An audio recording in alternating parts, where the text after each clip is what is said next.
রে যুবক ভাইয়েরা, তোমাদের মতো যুবক ছিল হযরত উমর, টংবগে যুবক ওমর রাদিয়াল্লাহু তাআলা আনহু।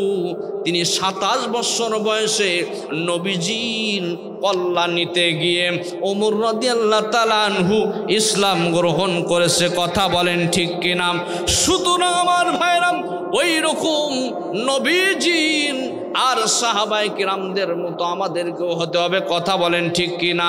সুতরাং আমার ভাইয়েরা, এই জন্য বলি, ওই যুবকেরা 7 শ্রেণীর মানুষ কাল কিয়ামতের কঠিন মুসিবত যখন হবে, হাসরের ময়দান যখন অনুষ্ঠিত হয়ে যাবে, ওই কঠিন মুসিবত হাসরের ময়দানে 7 শ্রেণীর মানুষকে আল্লাহ রব্বুল আলামিন তার আরশের ছায়ার নিচে ছায়া দিবে। কয় শ্রেণীর মানুষ? 7 শ্রেণীর মানুষ। সবগুলো বলা সম্ভব হবে না, 2-1টা বলবো। এর ভিতরে একটা হলো ওয়ারাজুলুন দাআতুহু ইমরাআতুন যাতু মানসুবিন ওয়া জামালিন ফাকালা ইন্নী আখাফুল্লাহ। ওই যুবক, যেই যুবককে একটা সুন্দরী সম্ভ্রান্ত পরিবারের পক্ষ থেকে একজন মহিলা তাকে আহ্বান করেছে তার সঙ্গে জিনা করার জন্য, তার মনোবাঞ্ছনা পূরণ করার জন্য আহ্বান করছে, তখন ওই যুবকটা, ওই মানুষটা বলে ইন্নী আখাফুল্লাহ, আমি আল্লাহকে ভয় করি, আমি আল্লাহকে ভয় করি। তাহলে আল্লাহকে ভয় করি, এই রকম আমাদেরকেও হতে হবে। কথা বলেন ঠিক কিনা? আল্লাহকে, আমাকে, আপনাকেও ভয় করতে হবে। সর্ব অবস্থায় যেখানেই থাকি, যেখানে যা করি, সর্ব অবস্থায় আমরা আল্লাহকে ভয় করব। কথা বলেন ঠিক কিনা? সুতরাং আল্লাহকে ভয় করেছিলেন যুবক হযরত ইউসুফ আলাইহিস সালাতু ওয়াস সালাম। যুবক ছিলেন, আর তাকে কে আহ্বান করেছিলেন? জুলাইখা। জুলাইখা কে ছিল? এক বাদশাহ তাইমুস বাদশার একমাত্র কন্যা জুলাইখা। একটাই, রূপবতী, গুণবতী, সুন্দর, এত সুন্দর আর ওই সময়কার ভিতর কেউ ছিল না এত সুন্দর সেই জুলাইখা। ওই জুলাইখা একদিন স্বপ্নে দেখতেছেন যে একটা যুবক, সুন্দর যুবক, যৌবনে ভরা, সেই যুবককে দেখে জুলাইখা জিজ্ঞেস করছে, কে আপনি? আপনার বাড়ি কোথায়? কে আপনি? যুবক বলে, আমি হলাম মিশরে আজিজ। বলেন সুবহানাল্লাহ। আমি হলাম মিশরের বাদশাহ। জুলাইখা ওইটা শোনার পরে তার ভিতরে চিন্তা চেতনা চলে আসলো। ওই দিন থেকে জুলাইখা সে এমনভাবে দৃঢ় প্রতিজ্ঞা করলো, আমার এই স্বপ্নের যুবক ছাড়া আমি কারো সঙ্গে বিবাহ বন্ধনে আবদ্ধ হব না। স্বপ্নে যাকে দেখেছি এর সঙ্গে আমি বিবাহ বন্ধনে আবদ্ধ হব, এছাড়া আমি কাউকে স্বামী হিসেবে মেনে নিতে পারবো না, কাউকে নিব না আমি। এইবার জুলাইখা স্বপ্নে দেখলেন ওই যুবককে। জুলাইখা যখন তাইমুস বাদশার একমাত্র রাজকন্যা, এই জুলাইখা যখন যুবতী হয়ে গেলেন, জুলাইখা যুবতী হয়ে যাবার পর তার চতুর্দিক থেকে অনেক বাদশার ছেলেরা, শাহজাদারা তার জন্য বিবাহের প্রস্তাব দেয়। কোনো প্রস্তাবকে সে গ্রহণ করে না, কোনো প্রস্তাবকে সে অ্যাকসেপ্ট করে না। এইবার যখন মিশরে আজিজের বাদশাহ, মিশরের বাদশাহ যখন তাকে প্রস্তাব দিল, ওই সময়কার মিশরের বাদশাহ ছিল কিতফিন নামক এক ব্যক্তি। ওই কিতফিন যখন সে তাকে প্রস্তাব দিল, প্রস্তাবটা গ্রহণ করলো, আর চিন্তা করলো, আমি তো স্বপ্নে দেখেছিলাম, আর তো আমাকে বলেছিল আমার নাম হলো মিশরে, আমি মিশরে আজিজ, মিশরের বাদশাহ, তাহলে ঠিক মনে হয় এই ব্যক্তি ছাড়া আর কেউ হবে না। প্রস্তাবটা গ্রহণ করে নিলেন যে এর সঙ্গেই বিবাহ বসবো, একেই স্বামী হিসেবে আমি গ্রহণ করব। জি, এইবার যখন প্রস্তাব গ্রহণ করলেন, গ্রহণ করার পর এবারে তার সঙ্গে বিবাহ বন্ধনে আবদ্ধ হয়ে গেলেন। বিবাহ হয়ে গেল। বিবাহ হয়ে যাবার পর প্রথম রাত বাসর রাত। মিশরের বাদশাহ আজিজে মিশরের সঙ্গে প্রথম রাত বাসর রাত হবে। অনেক আশা আকাঙ্ক্ষা নিয়া তাইমুজ বাদশার একমাত্র কন্যা, রাজকন্যা জুলাইখা, তার সঙ্গে বিবাহবদ্ধ আবদ্ধ হয়েছে। তার সঙ্গে আজকে প্রথম রাত যাপন করবে। প্রথম রাত তার বাসর রাত হবে। অনেক আশা আকাঙ্ক্ষা নিয়ে জুলাইখা বাসর ঘরের ভিতরে ঢুকেছে। অনেক আশা আকাঙ্ক্ষা, অনেক কিছুই আশা আকাঙ্ক্ষা আরজু নিয়ে ঘরের ভিতরে ঢুকেছে। আর মিশরের বাদশাহ আজিজে মিশর রাত্রিবেলা, অনেক রাত্রিতে যখন তার ঘরে প্রবেশ করেছে, জুলাইখা ওই মিশর আজিজের দিকে একবার তাকিয়া নিচের দিকে চোখটা করেছে। চিন্তা করছে, রে আমি যাকে স্বপ্নে দেখলাম ওই মানুষ তো, ওই স্বপ্নের মানুষ তো এই মানুষ নয়। স্বপ্নের মানুষ এই মানুষ তো নয়। আমি যাকে দেখছি মানে মনটা পড়ে আছে ওই স্বপ্নের মানুষের কাছে। এরপরেও যখন যাই হোক, মিশর আজিজের সঙ্গে যখন আমার বিবাহ হয়ে গেছে, আমি যখন তাকে কবুল করে নিয়েছি, তিন কথায় যখন তা কবুল করে নিয়েছি, স্বামী হিসেবে যখন গ্রহণ করে নিয়েছি, ঘর সংসার তো করতেই হবে, তার সঙ্গে আমার থাকতেই হবে, তার সঙ্গে নিজ নির্জনে একাকিত থাকতেই হবে। যাই হোক, সব কিছু স্বপ্নের কথা ভুলে এইবার মিশর আজিজের সঙ্গে সম্পর্ক করার জন্য, ওই রাত্রি যাপন করার জন্য অনেক আশা আকাঙ্ক্ষা আটজনে এবার তার সঙ্গে চলে গেলেন। এইবার দেখা গেল পরের দিন মিশর আজিজ হলো পুরুষত্বহীন, মানে কিছুই নাই, নন ঠনা ঠন ঠন। মিশর আজিজ মানে তার সঙ্গে সব আছে অনুপযুক্ত একটা ছেলে। যুবক ভাইয়েরা, এই জন্য আপনাদেরকে বলি, আজকে ওই ফেসবুক আর ইন্টারনেট ইউটিউবের মাধ্যমে তোমরা সারা রাত ওই ইন্টারনেট দেখে দেখে তোমরা যে যৌবনের চর্চা করবে রে, বিবাহের সময় গিয়ে তোমাদের ভয় লাগবে। তার মানে আগেই নন্ঠনাঠন হয়ে গেছে। বিবাহ করতে গেলে এরকম অসংখ্য পরিস্থিতি, অসংখ্য যুবকের জীবন এই রকম কঠিন অবস্থার ভিতরে তাদের জীবন চলে যাইতেছে। এই পরিস্থিতি বর্তমানে বেশি, যার কারণে আপনি যে কোনো বিজ্ঞাপন আর ফেসবুক যেখানে যাবেন সেখানে খালি বলতেছে 1 ডোজই যথেষ্ট, 3 ডোজ হলে ভালো হয়। কি আপনারা দেখছেন এই বিজ্ঞাপন? এখন বেশি, এগুলো সবচেয়ে বেশি। তার মানে বর্তমান মানুষের যুবকদের কাম সারা শেষ, ফেসবুক ইন্টারনেট দিয়ে সব শেষ, কিছুই নাই এরা। এই জন্য বিবাহের সময় যায় খোঁজে যে কোথায় কি পাওয়া যায়, মানে ভয় লাগে ওই সময় যায়। এই জন্য যুবকরে ভালো করে বলি, ও যুবক ভাই, তুমি যদি আল্লাহকে ভয় করো, আল্লাহকে ভয় করো, আল্লাহকে ভয় করো, বেশি বেশি আল্লাহকে ভয় করো, আল্লাহর কাছে কান্নাকাটি রোনাজারি করো রে ভাই। রাত্রি উঠে উঠে দেখো আল্লাহর সঙ্গে সম্পর্ক করো, দুনিয়ার কারো সঙ্গে সম্পর্কের দরকার নাই। আপনি দুনিয়ার ওই মেয়েদের পেছনে আপনি কেন ঘুরবেন? ওই মেয়েরাই আপনার পেছনে ঘুরবে। আপনি যদি সুপুত্র সুপাত্র যদি হন, ওই মেয়েরাই আপনার পেছনে ঘুরবে। আর সেকা খাই আপনার জীবনটারে শেষ করা লাগবে না।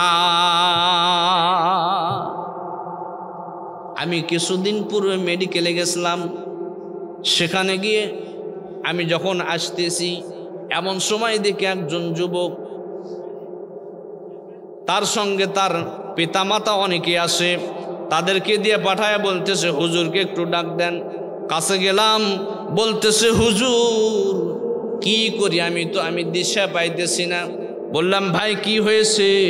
বলে হুজুর আমি একজন মেয়েকে ভালোবাসতাম, ওই মেয়েটা আমাকে ছেড়ে আর একজনের হাত ধরে সে ঘর সংসার করতে চলে গেছে। সহ্য করতে না পেরে আমি বিষ খেয়েছি। ভালোই করছা, ভালো করছা তুমি। হ্যাঁ, এটা কি বৈধভাবে না অবৈধভাবে? হ্যাঁ, এই ভালোবাসা বৈধ না অবৈধভাবে করছে? এইরকম অসংখ্য মেডিকেলে যায় দেখেন, অসংখ্য মেয়ে অসংখ্য ছেলের এইরকম অবৈধ প্রেম ভালোবাসার ভিতরে পড়ে জীবনকে তারা শেষ করে দিতেছে। কথা বলেন ঠিক কি না? এই জন্য আল্লাহ পাক বলে, রে বান্দা আমি আল্লাহকে তুমি ভয় করো, আমি আল্লাহকে ভয় করো। এই জন্য রসুল বলেছে রাজুলুন দাআতুহু ইমরাতুন মানসাবিন জামালিন ফাকালা ইন্নিয়া কাফুল্লাহ।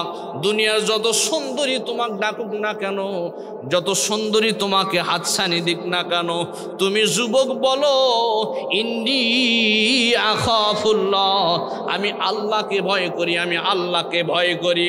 আজকে আমাদের সন্তানেরা ভালো হয় না কেন? আজকে সন্তানেরা ভালো না হওয়ার পিছনে কারণও কিছু আছে না নাই? কথা বলেন। আব্দুল কাদের জিলানী তিনি পেটে অবস্থা থাকায় 18 পারার হাফেজ হয়েছিলেন। কারণ কি? মাও ভালো বিদায় সাও ভালো হয়েছে। আব্দুল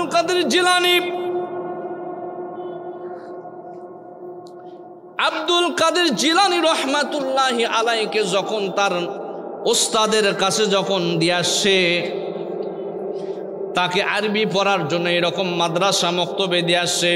এবার হুজুর বলছে বাবা বলো আলিম। এবার ওই সন্তান আব্দুল কাদের জিলানী বলতেছেন আলিফ লাম মিম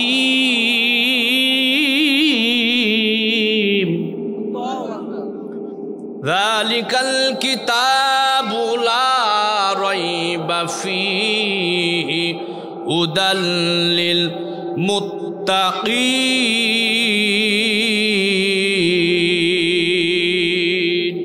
এইভাবে করতে করতে 18 পারা পর্যন্ত আব্দুল কাদের জিলানী রহমাতুল্লাহি আলাইহি চলে গেছেন। ওস্তাদ বলতেছে বাবা থামো। এবার থেমেছে, এবার ডাক দিয়েছে তোমার মাকে একটু ডাক দাও। এবার মাকে ডাক দিয়েছে। এবার মা এসে বলতেছে হুজুর না জানি আমার ছেলে আপনার সঙ্গে কোনো বেয়াদবি করছে, না জানি আমার ছেলে আপনার সঙ্গে কোনো বেয়াদবি করছে। বলে না গো মা, না না না আমার সঙ্গে বেয়াদবি করে নাই। বলে কি করছে বলুন, কি করছে বলুন? বলে মা আপনার সন্তানকে কোথায় আপনি লেখাপড়া শিখাইছেন?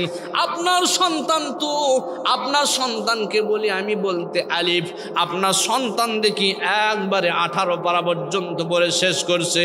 মা আপনি কি আমার সঙ্গে ঠাট্টা বিদ্রুপ করার জন্য আমার কাছে গিয়ে দিয়ে আসছেন? বলে না। বলে কিভাবে আপনার সন্তান এমন হলো? এইবার মা ডাকতে বলে হুজুর আমার সন্তান যখন আমার গর্ভে ছিল, আমার পেটে যখন আমার সন্তান ছিল, ওই সময় আমি মা হয়ে 18 পারা পর্যন্ত আমি প্রতিদিন তেলাওয়াত করেছি। উস্তাদ ডাকতে বলে মা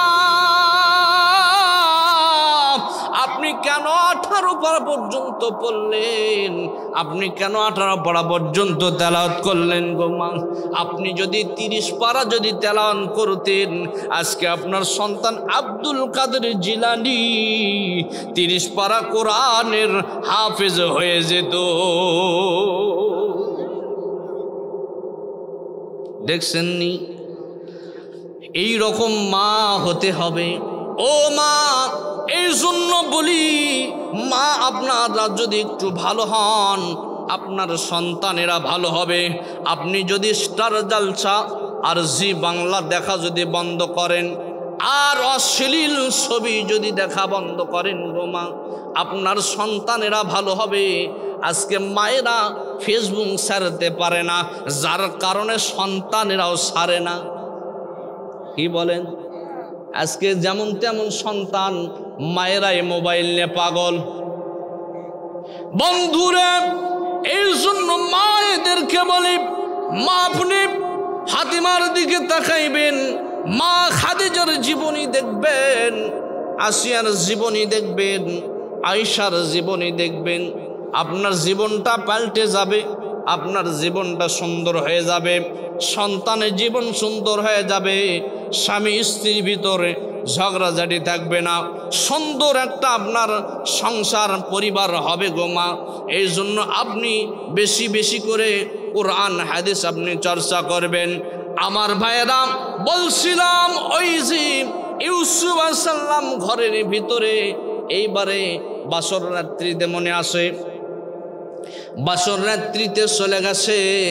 এইবার ওই রাত যখন পার হয়ে গেল, এইবার জুলাইখার বড় আশা আকাঙ্ক্ষা আর জুনিয়া যে ভিতরে ঢুকছিল, তার মনের আশা আকাঙ্ক্ষা কামনা বাসনা পূরণ হয় নাই। চিন্তা চেতনার ভিতর দিয়া তার দিন চলে গেল, রাত পারি হয়ে গেল, কিন্তু জুলাইখার ওই স্বপ্নের পুরুষের কথা তার মন থেকে যায় না, দিল থেকে যায় না, অন্তর থেকে যায় না। আমি যাকে স্বপ্নে দেখেছি ওই পুরুষকে আমার দরকার, ওই পুরুষকে কোথায় পাই? অনেক লম্বা চড়া আলোচনা, খুব সংক্ষেপে আপনাদেরকে বোঝানোর জন্য বলতেছি। বন্ধুরে, এইবার জুলাইখা যখন ইউসুফ আলাইহিস সালাম ওই যে বণিকদের মাধ্যমে মিশরের বাজারে বিক্রি হলো, হওয়ার পর তার 10 ভাই মিলে যে কুয়ার ভিতর ফেলে দিয়েছিল, ওই কুয়ার ভিতর থেকে তাকে তুলে এনে বণিকেরা মিশরের বাজারে বিক্রি করলো। আজিজে মিশরও তাকে গোলাম হিসেবে ক্রয় করে নিয়ে আসলো। ইয়াকুব নবী বাস করিতেন কিনানে, ইয়াকুব নবী বাস করিতেন কিনানে, সবার চাইতে ভালোবাসতেন ইউসুফকে, সবার চাইতে বাসতেন ভালো ইউসুফকে। একদিন রাত্রে স্বপ্নে দেখেন ইউসুফ রে, চন্দ্র সূর্য সিজদা করেন তাহাকে, চন্দ্র সূর্য সিজদা করেন তাহাকে। বলেন মারহাবা। আমার ভাইয়েরা, আমার বন্ধুরা, হযরত ইউসুফ আলাইহিস সালামকে যখন গোলাম হিসেবে আজিজে মিশর যখন ওই কিতফিন যখন তাকে নিয়ে আসলো গোলাম হিসেবে, বন্ধুরে আজিজে মিশর যখন তাকে নিয়ে আসলো, এইবার জুলাইখা তার দিকে দেখলো, ওই গোলামের দিকে, গোলামের দিকে দেখে দেখে যে আমার স্বপ্নের মানুষটাই তো এই ইউসুফ, আমি যে ওই যে স্বপ্নে দেখেছি ওই স্বপ্নের মানুষ হলো আমার এই ইউসুফ। স্বপ্নে দেখছি ওই মানুষটা তো আজকে আমি আমার সামনে আসছে। যাক, যখন আসছে ভালো, যেভাবেই হোক এখন আমার মনের কামনা বাসনা পূরণ করা যাবে। অনেক চিন্তা চেতনা ভাবনা এবার জুলাইখার ভিতর।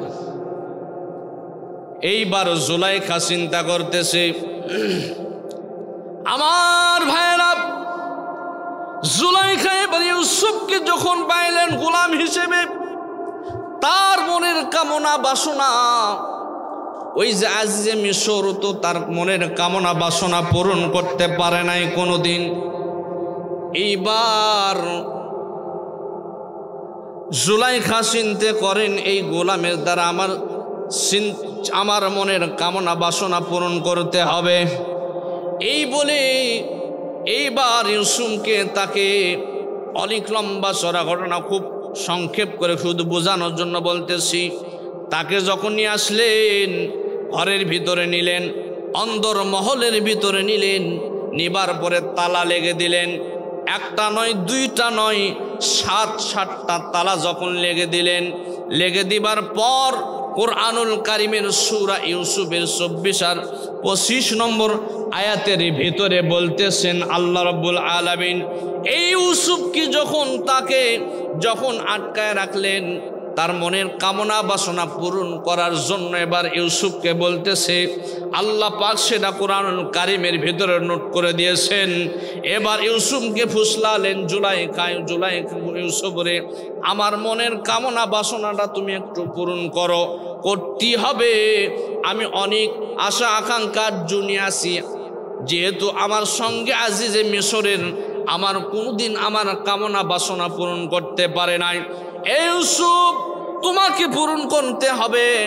একটাবার তুমি আমার দিকে দেখো রে ইউসুফ, আমার সৌন্দর্য, আমার জীবনের দিকে তাকায় দেখো, আমার সৌন্দর্যের দিকে দেখো, আমি যৌবনে ভরা, রূপ লাবণ্যে ভরা, আমার দিকে একটা বার তাকাও। ইউসুফ আলাইহিস সালাম বলতেছেন, ইন্নী আখাফুল্লাহ, আমি আল্লাহকে ভয় করি। কাকে ভয়? এই জন্য ইমানদার ভাইয়েরা, আমাদেরকে ভয় করতে হবে কাকে?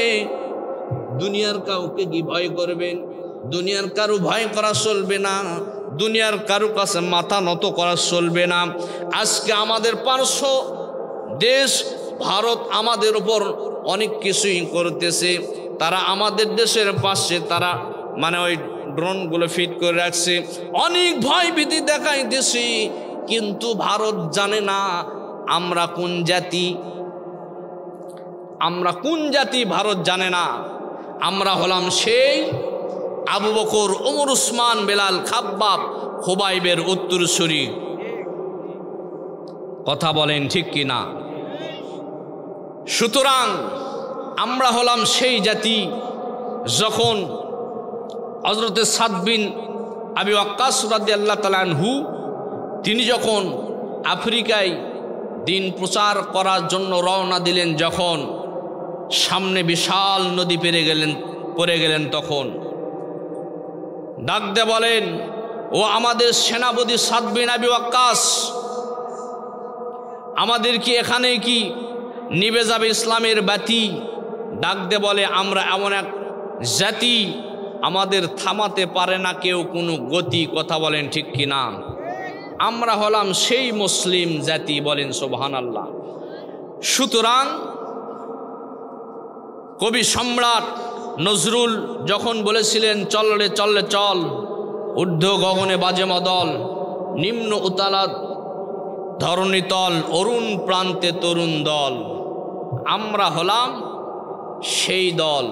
সুতরাং মুসলমান আমরা চলবো গতিবেগে সামনের দিকে, পিছনের দিকে আমরা তাকাবো না। কে কোথায় আছে, কে কি করতেছে, এটা দেখার সময় আমাদের নাই।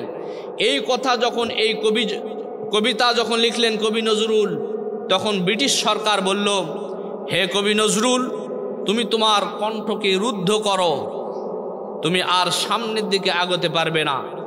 কবি নজরুল বললেন, মুসলিম আমি সংগ্রামী, মুসলিম আমি সংগ্রামী, আমি চির রণবীর,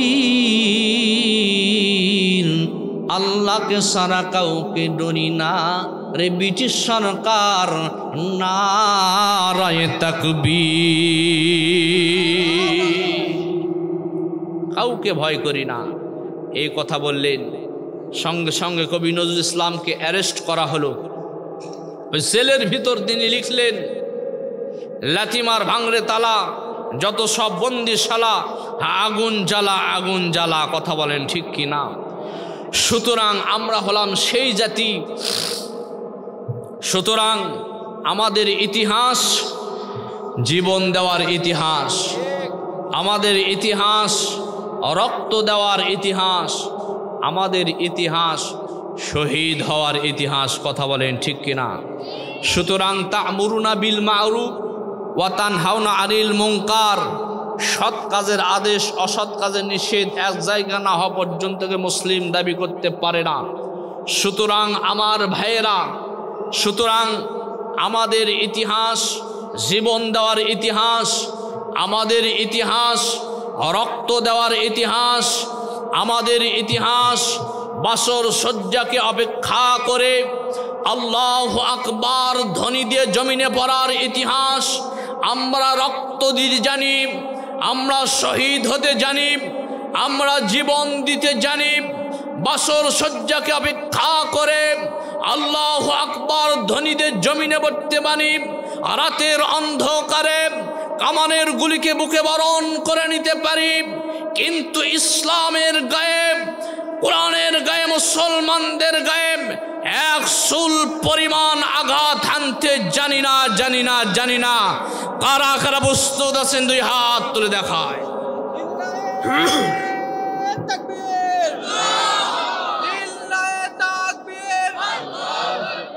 আল কোরআনের আলো সংসদে জালো, ইসলামের শত্রুরা লিল্লাহে তাকবীর। সুতরাং আমাদের দেশ হলো 90% মুসলমানের দেশ। এই দেশকে নিয়ে যে সিনিমিনি খেলতে চাইবে তাকে আমরা উচিত জবাব দিয়ে ছাড়ব। কথা বলেন ঠিক কিনা? ভারত আজকে পায়তারা করতেছে আমাদের দেশে, যে ওই চিন্ময় আর ইসকন নামে একটা সংগঠন, এরা এমনভাবে আমাদের দেশের ভিতর বিশৃঙ্খলা তৈরি করে দিয়েছে যে এই বিশৃঙ্খলা তৈরি করলে মনে হয় যে এই দেশে ভারত এসে এই দেশকে দখল করবে। কোশ্চিন কারো সম্ভব নয়। চিন্ময় আর ভারত আর আমেরিকা জেনে রাখো, আমরা হলাম আবু বকর, উসমান, বেলাল, খাব্বাব, খুবাইবের উত্তরসূরি। আমাদের কণ্ঠে, আমাদের দেহে এক চুল পরিমাণ রক্ত থাকা পর্যন্ত এই দেশের 1 ইঞ্চি মাটি আমরা কারো কাছে ছেড়ে দেব না, ছেড়ে দেব না, ছেড়ে দেব না। সুতরাং আমার ভাইয়েরা, আমরা হলাম সেই জাতি, বীর মুসলমান ধরওয়াল কোরআন, ফিরায়ে আনো সেই হারানো সম্মান। বীর মুসলমান নারায়ে তাকবীর, আল্লাহু আকবার, নারায়ে তাকবীর, আল্লাহু আকবার। তোলো তোলো ধ্বনি ধরায় আর একবার। বীর মুসলমান, বীর মুসলমান ধরওয়াল কোরআন, ফিরায়ে আনো সেই হারানো সম্মান। বীর মুসলমান। কথা বলেন ঠিক? দুই হাত তুলে বলি ঠিক। সুতরাং আমার ভাইয়েরা, বলছিলাম ইউসুফ আলাইহিস সালামকে যখন ওই ঘরের ভিতরে তাকে আটকে রাখলেন,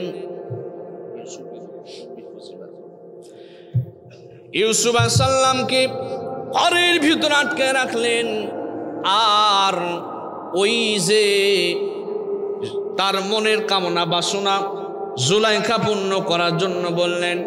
ইউসুফ আলাইহিস সালাম বললেন, ইন্নী আখাফুল্লাহ, আমি আল্লাহকে ভয় করি, আল্লাহকে ভয় করি।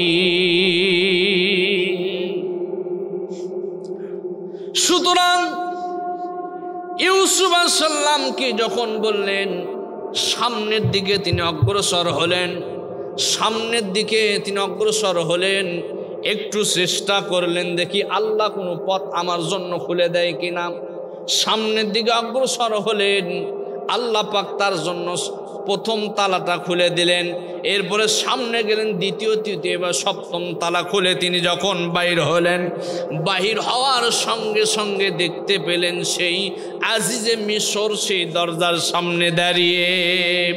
এইবার জুলাইখা ডাক দিয়ে বলে, ও ও প্রাণের স্বামী, ও প্রাণের স্বামী, দেখো দেখো তোমার গোলাম আমার সঙ্গে অপকর্ম করার জন্য আমার ঘরে ঢুকেছে। ও প্রাণের স্বামী, কি করা যায়?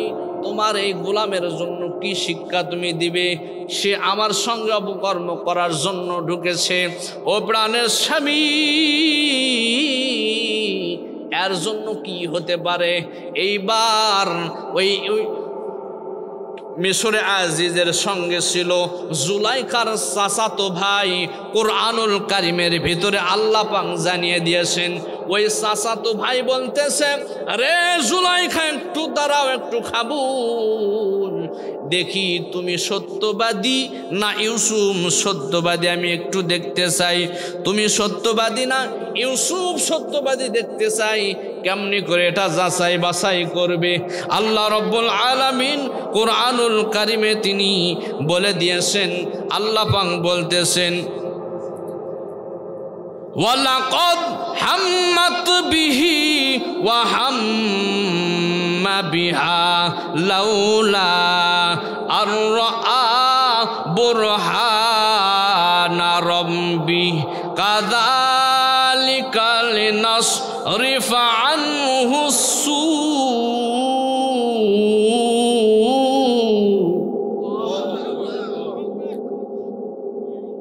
কাযালিকা লিনাসরিফা আনহু সূআ ওয়াল ফাহশা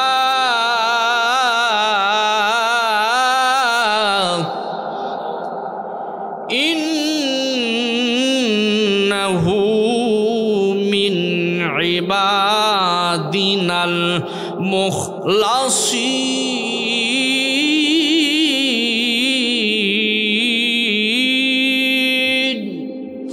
আল্লাহ রব্বুল আলামিন বলতেছেন, ও বন্ধুরা, এইবার জুলাইখার চাচাতো ভাই ডাক দে বলে, রে জুলাইখা শোনো, এইবার আমি তোমাকে বলতেছি, বলো দেখি, যদি ইউসুফের জামা যদি পিছনে ছিঁড়া থাকে, আল্লাহ পাক কোরআনে নোট করে দিয়েছেন, আল্লাহ পাক কোরআনে এটা জানিয়ে দিয়েছেন, জুলাইখা ইউসুফের জামা যদি পেছনে যদি ছেঁড়া থাকে তাহলে দোষ হলো তোমার, আর যদি সামনে যদি ছেঁড়া থাকে, সামনে যদি ছেঁড়া থাকে তাহলে দোষটা হবে জুলাইখা ইউসুফের। কিন্তু দেখা গেল আল্লাহ পাক কোরআনে এটা জানিয়ে দিয়েছেন, নোট করে দিয়েছেন, পিছনে ছিলা, এইবার দোষটা হলো জুলাইখার। জুলাইখা তোমার ষড়যন্ত্র। এরপর জুলাইখা নিজেকে বাঁচানোর জন্য বারবার ডাক দিয়ে বলতেছে, প্রাণের স্বামী। আর এইদিকে মিশরে আজিজে পুরুষত্বহীন, তার মানে সে কিছুই পারে না স্ত্রীর সঙ্গে। এইটাকে বাঁচানোর জন্য যে কোনোভাবেই হোক ইউসুফকে এইবার জেলের ভিতরে ঢুকাইলে, যে না আমার দোষ তো আসি একটা, আমি পারি না স্ত্রীর সাথে, স্ত্রীর কোনোদিন আমি কামনা বাসনা পূরণ করতে পারি নাই, সুতরাং যে কোনোভাবেই হোক ইউসুফেরই দোষ হয়ে যাক, ইউসুফকে জেলে আটক করা হোক। কিন্তু ইমানদার যারা, মুমিন যারা, তারা জেল জরিমানা জুলুম ফাঁসির তারা চিন্তা করে না। কি বলেন? ইতিপূর্বে দেখেছেন এই বাংলার জমিনে অনেকেই ফাঁসির কাস্টে ঝুলানো হয়েছে, অনেককেই দুনিয়া থেকে বিদায় করে দেওয়া হয়েছে। মুজাহিদ আর আব্দুল কাদের এই রকম অনেককেই দুনিয়া থেকে হয়েছে। সর্বশেষে আল্লামা দিলওয়ার হোসেন সাইদিকেও আপনার ওই যে ইঞ্জেকশনের ভিতরে দিয়ে তাকেও হাসপাতালে তাকে দুনিয়াতে বিদায় করে দেওয়া হয়েছে। বন্ধুরে, মনে করছিল ওই কাফির বেঈমান আবু জেহেল উতবার উত্তরসূরিরা মনে করছিল যে এদেরকে বিদায় করলেই মনে হয় বাংলার জমিন থেকে ইসলাম বিদায় হয়ে যাবে। না না না, আজকে বিদায় হয় নাই। যাদেরকে বিদায় করতে এসেছো আজকে তারাই সবচেয়ে সম্মানের আসনে আসীন হয়ে আছে। কথা বলেন ঠিক কিনা? তারাই আজকে সবচেয়ে সম্মানী। সেই জামাতে ইসলাম যে কোনো জায়গায় হোক তাদেরকে আগে ডাকে। সুবহানাল্লাহ। কি বলেন? সম্মান মাজ ইজ্জত মালিক কি? তুইজ্জু মান তাশা ওয়া তুযিল্লু মান তাশা বিয়াদিকাল খায়র। আল্লাহ পাক যদি মান ইজ্জত সম্মান দেয় দুনিয়ার কেউ সেটা রক্ষা করতে পারিবে না। আর আল্লাহ যদি বেইজ্জত করে 5 তারিখের আগস্টে আল্লাহ পাক বেইজ্জতি করে বাংলার জমিন থেকে কোন দিক দিয়ে পালিয়ে গেছে বাংলার কেউ বলতে পারে না। কি কর? অনেক বাহাদুরি, মনে হয় যে এই বাহাদুরি আর শেষ হবে না। ফেরাউন নমরুদ হামান কামান চলে গেছে তামান। কি কর? আছে কেউ আর? মনে করছিল মনে হয় এই সরকারকে, এই স্বৈরাচার সরকারকে কেউ আর হয়তো বিদায় করতে পারবে না। না না, এইরকম ভাবে যুগে যুগে শুধু এই সরকার নয়, যে আসুক না কেন বাংলার জমিনে সেই চিন্তা ফিকির করবে বাংলার জমিনটা হলো আলিম ওলামার জমিন, বাংলার জমিন হলো মুসলমানের জমিন, বাংলার জমিন হলো টুপিদারিওয়ালাদের জমিন, বাংলার জমিন হলো ইমানদারদের জমিন। সুতরাং এই বাংলার জমিন হলো শাহজালাল, শাহ মাকদুম, শাহ পরাণ, শাহ কেরামত আলী বাংলার জমিনে দিল্লি বোমে ব্রিটেন আমেরিকার কোনো এজেন্ডা বাস্তবায়ন করতে দেওয়া হবে না, হবে না, হবে না। কারা কারা প্রস্তুত আছেন 2 হাত তুলে দেখা। যে আল্লাহু আকবার। আমার বন্ধুরা খেয়াল করেন, আমার ভাইয়েরা, ওই যে ইউসুফ আলাইহিস সালাতু ওয়াস সালাম কে যখন চলে গেল, দোষ দিল, জেলখানার ভিতর তাকে নিয়ে নিল। জেলখানার ভিতর এবার ইউসুফ আলাইহিস সালাম জেলখানার ভিতর থাকে। এইবার আর মিশরে আজিজ যখন দুনিয়াতে বিদায় হয়ে গেল, কিতফিন যখন দুনিয়াতে বিদায় হয়ে গেল, মারা গেল, যাবার পর যে কোনোভাবেই হোক ইউসুফ আলাইহিস যখন সে আবারও তিনি মিশরের বাদশা হয়ে গেলেন। আল্লাহ রব্বুল আলামিন পারে কি পারে না? বিশাল ঘটনা, শুধু বোঝার জন্য বলতেছি। ইউসুফ আলাইহিস সালামকে যখন মিশরের বাদশাহী বানালেন, যখন তাকে মিশরের সেই বাদশার চেয়ারে যখন বসাইলেন, বন্ধুরে একদিন ইউসুফ আলাইহিস সালাম তার সৈন্য সামন্ত লস্কর নিয়ে তিনি রওনা দিতেছেন। চলতে চলতে চলতে চলতে একটা জঙ্গলের পাশে দিয়ে যাইতেছেন। আর জুলাইখা তার সব কিছু ছেড়ে ওই জঙ্গলের ভিতরে সে বসবাস করা শুরু করে দিয়েছে। কারণ ওই মিশরে আজিজের সঙ্গে তার কোনো কিছুই হয় নাই। আর যে যুবক ইউসুফের আশা করতে করতে তার জীবন চলে গেছে, তার যৌবন শেষ, কাঁদিতে কাঁদিতে তার চোখ পর্যন্ত যাওয়ার মধ্যে চলে গেছে।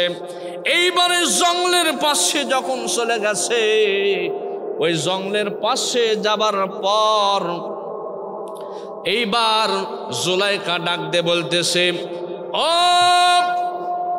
ইউসুফ, আল্লাহ পাক কি না করতে পারে? আল্লাহ পাক গোলামকে বাদশা আর বাদশাকে গোলাম করেছে। এই কথা ইউসুফ আলাইহিস সালামের কানে পৌঁছে গেছে। যে আল্লাহ বাদশাকে গোলাম, গোলামকে বাদশা, ব্যাপারটা কি? ইউসুফ চিন্তায় পড়ে গেলেন, চিন্তায় পড়ে গেলেন কি করা যায়, কি করা যায়, কি করব এখন? বিশাল চিন্তায়। নদীরে কুল ভাঙ্গে ও কুল গড়ে, এই তো নদীর খেলা।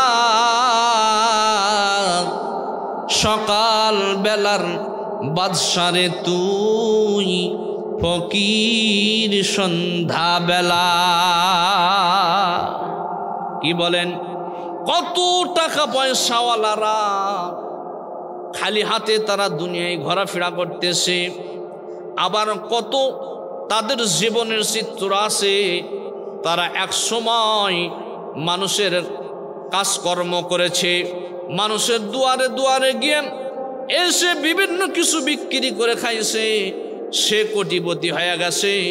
আবার অনেক কোটিপতিওয়ালারা তাদের নন্ঠনাটন কিছুই নাই, আসে না নাই। অনেক এইরকম পৃথিবীর জমিন, অনেক এইরকম অরহরহ এই ঘটনা ঘটতেছে আমার ভাইয়েরা।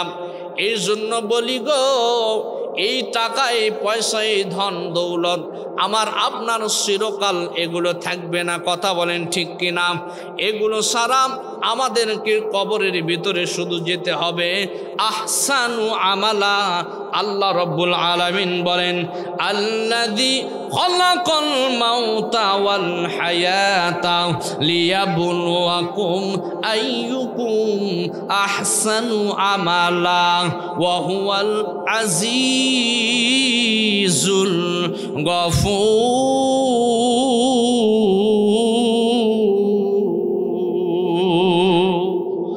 আমার ভাইয়েরা, আমার আপনার মৃত্যুর পর কোনো কিছুই আল্লাহ দেখবেন না, শুধু আহসানু আমালা। কে কোন আমল নিয়ে আমার কাছে আসরে বান্দারা ও আমার ভাইয়েরা, আজকে দুনিয়ার পেছনে ঘুরে ঘুরে, আজকে যে সন্তানের জন্য, যেই স্ত্রীর জন্য আমরা জীবনটা আমরা শেষ করে দিতেছি, ওই স্ত্রীর জন্য আর সন্তানের ভালোর জন্য, তাদের ভবিষ্যতের জন্য জীবনটা আমরা আজকে শেষ করে দিতেছি। হালাল নাই, হারাম নাই, আমরা কামাই কাজ রুজি রোজগারের পিছনে চলে গেছি। কাল কিয়ামতের মাঠে কঠিন মুসিবত যখন হবে, সমস্ত মানুষ যখন ইয়া নাফসি ইয়া নাফসি করবে, আদম আলাইহিস সালাম থেকে শুরু করে বিশ্ব নবীন উম্মত পর্যন্ত শুধু ইয়া নাফসি করবে। আমার কি হবে, আমার কি হবে? আমার আপনার হাবিব শুধু বলবে ইয়া হামলি উম্মতি, ইয়া হামলি উম্মতি। আমার উম্মতের কি হবে, আমার উম্মতের কি হবে, আমার উম্মতের কি হবে? বন্ধু গো, এমন একজন নবী আমরা পেয়েছি, এমন একজন হাবিব আমরা পেয়েছি, যেই নবীজি যখন জন্মগ্রহণ করবে, জন্মের পূর্বে একদিন নবীজির বাবা আব্দুল্লাহ জন্মের পূর্বে দুনিয়াতে চলে যায়। মা আমিনার গর্ভে যখন বিশ্ব নবীজি থাকে, ওই সময় তার আমিনার শ্বশুর আব্দুল মুত্তালিবের কাছে অভিযোগ নিয়ে যায়। তার মহল্লার লোকজন তার কাছে অভিযোগ নিয়ে যায়, ও কাবার মুতুল্লি, ও বাইতুল্লাহর মুতুল্লি, ও বাইতুল্লাহর মুতুল্লি, আব্দুল মুত্তালিব আপনার বৌমা, আপনার ছেলে আব্দুল্লাহ তো দুনিয়াতে নাই, আপনার ছেলে আব্দুল্লাহ দুনিয়াতে নাই, সে তো দুনিয়াতে বিদায় হয়ে গেছে।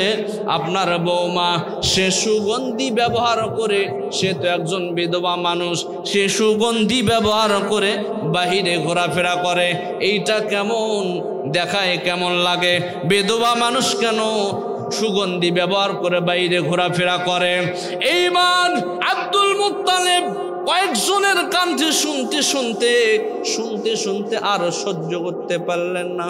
এবার ডাক দিলেন, ও বৌমা শোনো, ও আব্দুল্লাহর স্ত্রী শোনো, শোনো, আমি কয়েকজনের মুখ থেকে শুনলাম, কয়েকজনের মুখ থেকে আমি অভিযোগ পেলাম, না জানি তুমি সুগন্ধি ব্যবহার করে তুমি এদিক সেদিক ঘোরাফেরা করো। মা, তুমি যে এদিক সেদিক ঘোরাফেরা করো এইটা তো মানুষের কাছে ভালো লাগে না। তোমার স্বামী নাই, আমার সন্তান আব্দুল্লাহ তো বেঁচে নাই, কেমনি করে তুমি এমন করে ঘোরাফেরা বেড়াও গো মা? ডাক দিয়ে বলে, বাবা আব্দুল মুত্তালিব, আমি যেই দিন থেকে আমার গর্ভে মুহাম্মদ এসেছে, যেই দিন থেকে আমার গর্ভে আমার সন্তান এসেছে, ওই দিন থেকে আমি কোনো আতর সুগন্ধি আমি ব্যবহার করি নাই। ওই দিন থেকে আমি না জানি আমার প্রত্যেকটা শরীরের অঙ্গ প্রত্যঙ্গ থেকে আমার যেন মেস্ক আম্বরের সুগন্ধ বাহির হয়। শুধু তাই নয় বাবা, বলো মা কি? বাবা যেই দিন থেকে আমার গর্ভে মুহাম্মদ এসেছে, ওই দিন থেকে আমি যখন পাহাড়ের পাশে দিয়ে যাই, পাহাড়গুলো নত হয়ে আমাকে সালাম জানাই। জঙ্গলের পাশে দিয়ে যেই দিন যাই, জঙ্গলের গাছপালাগুলো আমাকে নত হয়ে সালাম জানাই, পশু পাখিগুলো আমাকে সালাম জানাই। শুধু তাই নয় বাবা, আমি যখন রাস্তা দিয়ে হাঁটার সময় যদি আমার পায়ের নিচে যে জঙ্গলের সেই কাঁটাগুলো যদি আমার পরে, ওই কাঁটাগুলোতে পা দেওয়ার সঙ্গে সঙ্গে কাঁটাগুলো না জানি ফুলে পরিণত হয়ে যায়। বাবা গো, শুধু তাই নয়, পাথরের উপর যখন আমি পা দেই, পাথরে পা দেওয়ার সঙ্গে সঙ্গে ওই পাথর আমার জন্য তুলায় পরিণত হয়ে যায়। মা আর বলা লাগবে না, বুঝতে পারছি তোমার গর্বে কে আছে গো মা, আর বলা লাগবে না। ওই নবীজি হাসরের ময়দানে হাবলে উম্মতি আবলে উম্মতি করবে। ও বন্ধুরে, সিরাতের কিতাবের ভিতরে আসছে, ইবনে হিশামের ভিতরে আসছে, আমার আপনার নবী যখন জন্মগ্রহণ করছে, জন্মগ্রহণ করার পর সঙ্গে সঙ্গে মা আমিনা ডাক দিয়ে বলে, আমার সন্তান প্রসব করার সঙ্গে সঙ্গে দেখি আমার সন্তান মুহাম্মদ সিজদায় পড়ে গেছে জমিনে, এক হাত আসমানের দিকে, মুখটা ওপরের দিকে করে কি যেন বলছে, আমি বুঝতে পারলাম না। সিরাতের কিতাবগুলোতে আসছে, সারা জীবনের তার একটাই কথা ছিল, ইয়া হাবলি উম্মতি, ইয়া হাবলি উম্মতি, ইয়া হাবলি উম্মতি, আমার উম্মতের কি হবে, আমার উম্মতের কি হবে। আর বুঝতে দেরি নাই, আমার নবীজি জন্মের পরেও বলেছেন, ইয়া হাবলি উম্মতি, ইয়া হাবলি উম্মতি, আমার উম্মতের কি হবে, আবার উম্মতের কি হবে। আজকে সেই উম্মত হয়ে আমরা হয়েছি বেহুশ। কথা বলেন ঠিক কিনা? ওই নবীর খোঁজ নাই, রসুলের সুন্নত নাই, রসুলের মোতাবেক জীবনযাপন আমরা করি না, চলাফেরা করি না। বন্ধুরে, আমাদের কি পরকালে যদি পার পেতে হয়, আল্লাহ রব্বুল আলামিন বলেছেন, কুল ইন কুনতুম তুহিব্বুনাল্লাহ ফাত্তাবিউনি ইউহিব্বুকুমুল্লাহ ওয়া ইয়াগফির লাকুম যুনুবাকুম ওয়াল্লাহু গফুরুর রহিম।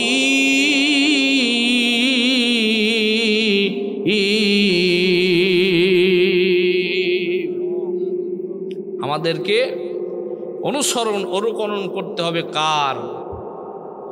আল্লাহকে পেতে হলে অনুসরণ করতে হবে কার? রসুলের। আমরা অনুসরণ করি কার? শয়তানের।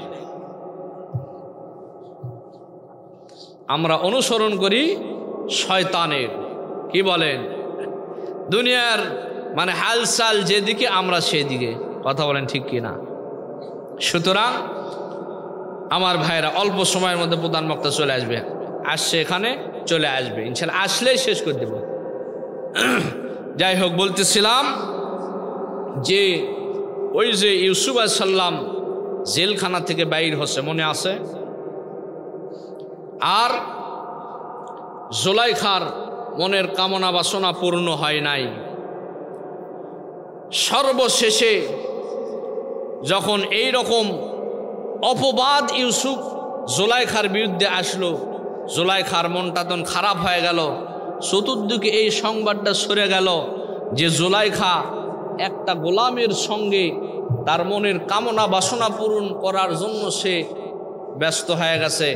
এ আবার কোন ধরনের মানে যে রাজার স্ত্রী, এর কত বড় মানে যে নিম্নমানের চোখ হলে এইরকম একটা গোলামের সঙ্গে তার মনের কামনা বাসনা পূরণ করবে।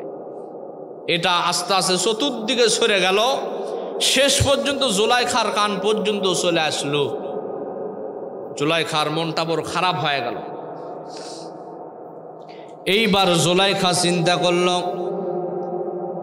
দাঁড়াও, সমস্ত রাজ পরিবারের মহিলাদেরকে এবার দাওয়াত করেছে, সবাই আসো। আসার পরে একটা ছুরি হাতে দিলেন, আর লেবু শসা কিছু তাদেরকে কাটতে দিলেন। একটা ছুরি দিলেন আর লেবু শসা তাদেরকে দিয়ে দিলেন, তোমরা কাটো। এবার কাটা শুরু করছে। আর জুলাইখা বলতেছে, ইউসুফ তুমি একটু বাইর হও। ইউসুফ আলাইহিস সালাম যখন বাইর হয়েছে, হওয়ার পর ওই মহিলারা ইউসুফের দিকে যখন তাকাইছে, তাকায়া এমন ভাবে তাকায় আসে, এইদিকে হাত, এইদিকে লেবু শসা কাটতে কাটতে হাত এবার 13 ফাল্টা হয়ে গেছে, রক্ত ঝরঝর করে পড়তেছে। হাত কাটে গেছে না কি গেছে কোনো খোঁজ নাই, খবর নাই, কিন্তু ইউসুফকে দেখা তারা ছাড়তে পারে না। ডাক দে মনের অজান্তেই বলেন, না জানি মানুষ নয়, এইটা না জানি একটা ফেরেশতা, একটা নূরের পুতুল। এটা মানুষ নয়, এটা তো মানুষ নয়, একটা নুড়ির পুতুল।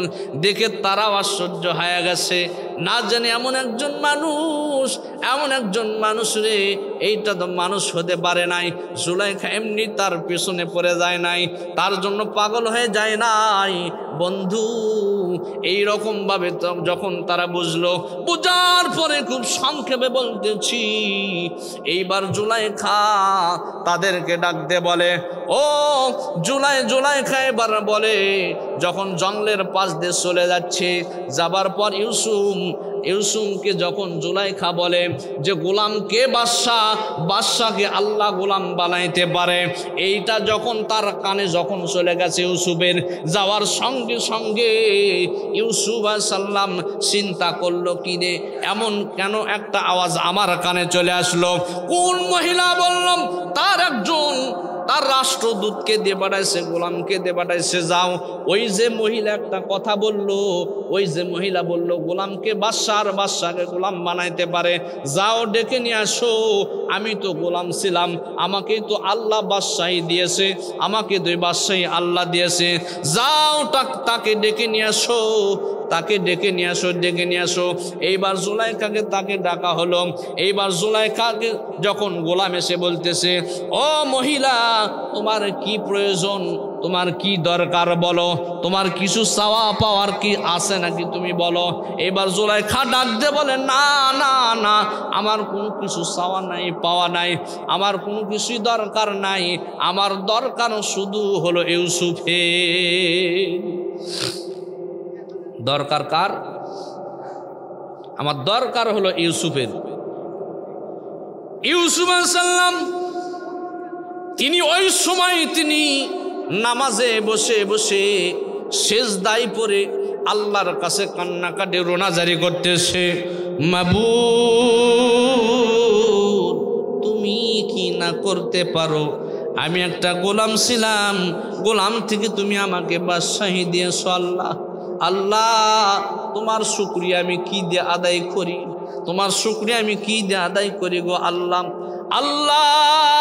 কি দিয়ে আদায় করি। এই দিকে তার মনে হয়ে গেছে ওই যে জুলাইখা, ওই যে মহিলাটার কথা তার মনে পড়ে গেছে, গোলামকে দিয়ে পাঠাইছি, গোলাম কি করে আসলো। এবার নামাজ শেষ করে এবার গোলামকে বলতেছো মহিলার জন্য তোমরা কি দিয়ে বাড়াইছো, কি নিয়ে গেছো, কি দিয়ে তার অভাব পূরণ করে দিয়ে আসছো। এবার ডাক দিয়ে বলে বাদশা যাবো না, তার অভাব শুধু বলতেছে আমাদেরকে আপনাকে সারা আর কাউকে বলবে না, আপনি সারা আর কেউ তার অভাব পূরণ করতে পারবে না।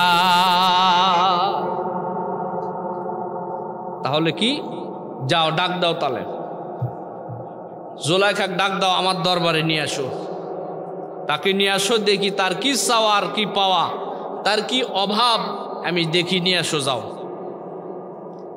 গেছে। এইবার তাকে যখন রাজ দরবারে নিয়ে আসছে, রাজ দরবারে নিয়ে আসার পর জিজ্ঞাসা করছে মহিলা তোমার কি চাওয়ার, তোমার কি পাওয়া আছে বলো, কিসের অভাব, তুমি কি জন্য তুমি এই কথাটা ওই যে বললে জঙ্গলের ভিতরে গোলামকে বাদশাকে গোলাম করতে পারে। আমি ইউসুফ তো সেই মানুষ, আমি ছিলাম গোলাম, গোলাম থেকে আল্লাহ আমাকে বাদশাহী বানাইছে। তুইজ্জু মান তাশা ওয়া তুযিল্লু মান তাশা বিয়াদিকাল খায়র ইন্নাকা আলা কুল্লি শাইইন কাদির। আল্লাহ সব কিছুই করতে পারে। ওয়া মাকারু ওয়া মাকারাল্লাহ ওয়াল্লাহু খায়রুল মাকিরিন।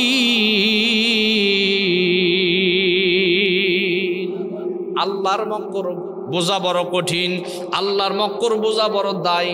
যখন কাফির বেঈমানেরা আল্লাহর রসুলকে মারার জন্য তারা একমত হয়ে গেল, সব কিছুই করলো, আল্লাহ পাক ডাক দিয়ে বলতেছেন ওয়া ইন ইয়ামকুরু বিকাল্লাযিনা কাফারু লিয়ুসবিতুকা আও ইয়াকতুলুকা আও ইখরিজুম ওয়া ইয়ামকুরুনা ওয়া ইয়ামকুরুল্লাহ ওয়াল্লাহু খায়রুল মাকিরিন।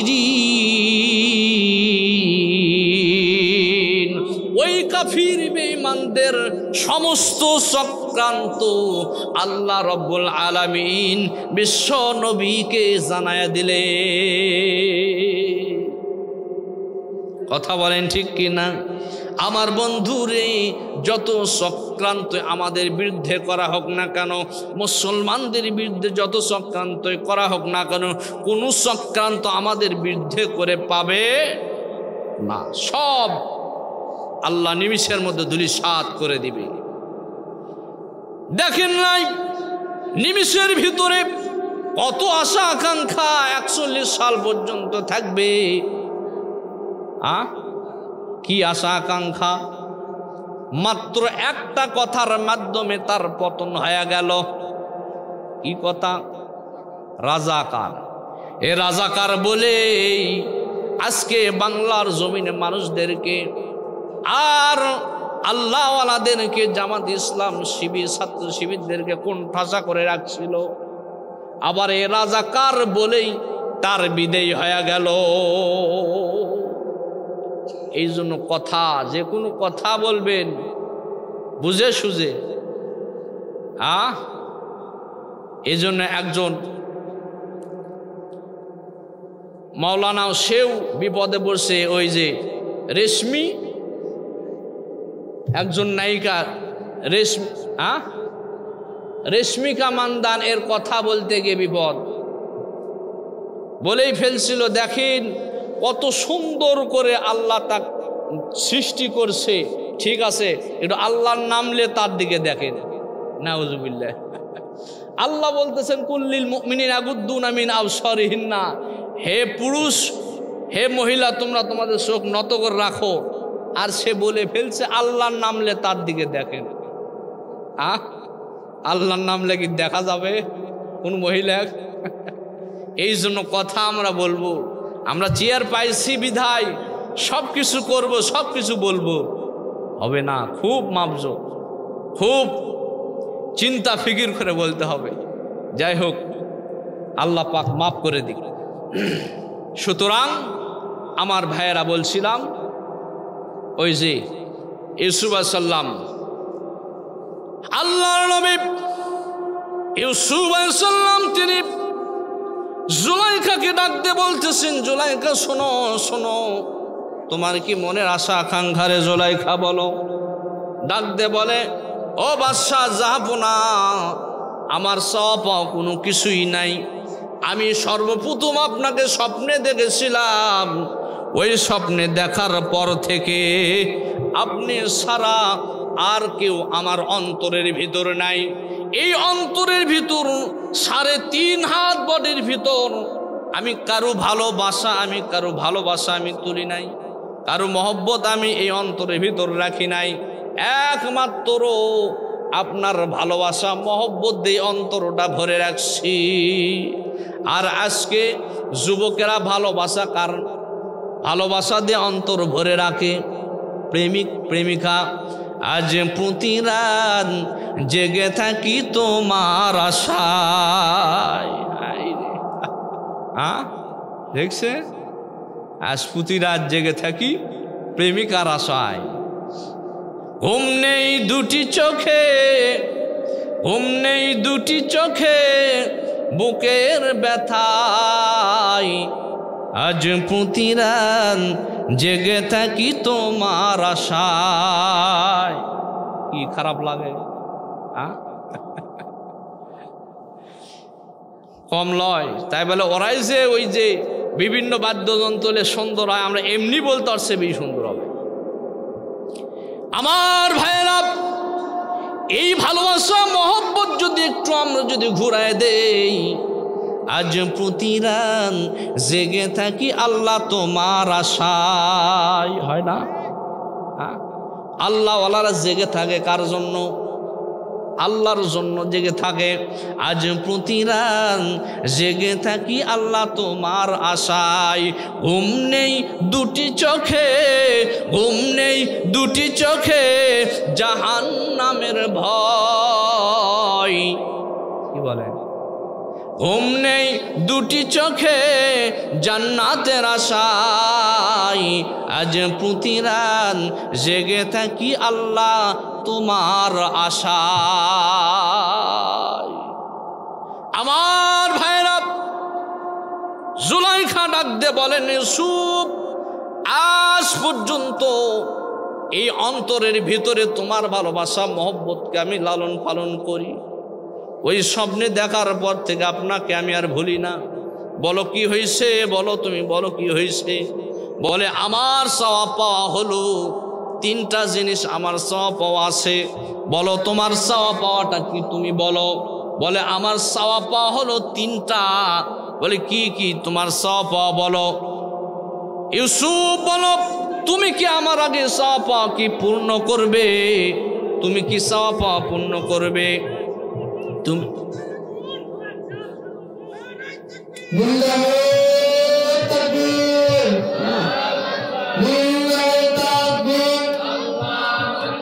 কোরআন বক্তা